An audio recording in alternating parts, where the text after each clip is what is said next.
എനിക്കിനി നാട്ടുകാരുടെ മുമ്പിൽ നോക്കാൻ വയ്യ, അല്ലെ ബന്ധുക്കാരുടെ മുമ്പിൽ നോക്കാൻ വയ്യാത്തൊരവസ്ഥയാണ്, എനിക്ക് ആത്മഹത്യ ഉള്ളു വഴി എന്നും പറഞ്ഞ് ഞാൻ തിരിച്ച് വീട്ടിൽ വന്നു. വീട്ടിൽ വന്നപ്പം എൻ്റെ പപ്പ പറഞ്ഞു നമുക്ക് കൃപാസനത്തിൽ വരാം, നമുക്ക് പ്രാർത്ഥിക്കാം എന്ന് പറഞ്ഞു. അപ്പം അന്ന് തൊട്ട് ചൊവ്വാഴ്ചകളിൽ പപ്പ ഇവിടെ വന്ന് എല്ലാ ചൊവ്വാഴ്ചകളിലും കൃപാസനത്തിൽ വന്ന് ഉടമ്പടി ധ്യാനത്തിൽ കൂടി എനിക്ക് വേണ്ടി ശരിക്കും പ്രാർത്ഥിക്കുമായിരുന്നു.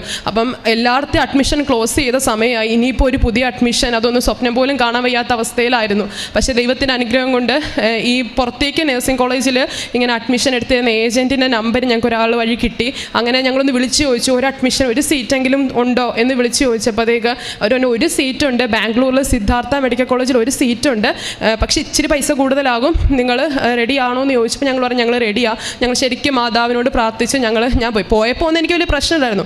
അവിടെ ചെന്നപ്പം പതിയെ വരുന്നുണ്ട് ഓരോ മനസ്സ്. എനിക്ക് ഉറങ്ങാൻ പറ്റുന്നില്ല, എനിക്ക് പഠിക്കാൻ പറ്റുന്നില്ല, എന്തിനാണ് ഞാൻ കരയുന്നതെന്ന് എനിക്ക് തന്നെ അറിയത്തില്ല. പുസ്തകം തുറക്കുമ്പോൾ അങ്ങ് കരച്ചില്ല.